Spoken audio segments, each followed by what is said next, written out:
Okay, this is the finished product of the veneered walnut on the tabletop with the carved 3 legs. Came out very nicely.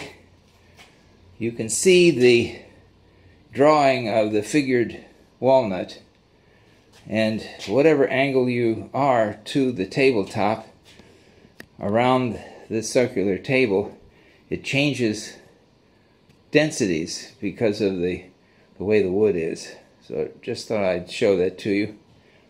The wood in the band surrounding the top edge of the table melds very nicely with the color that you see of that mahogany to the walnut, and that's what I was looking for.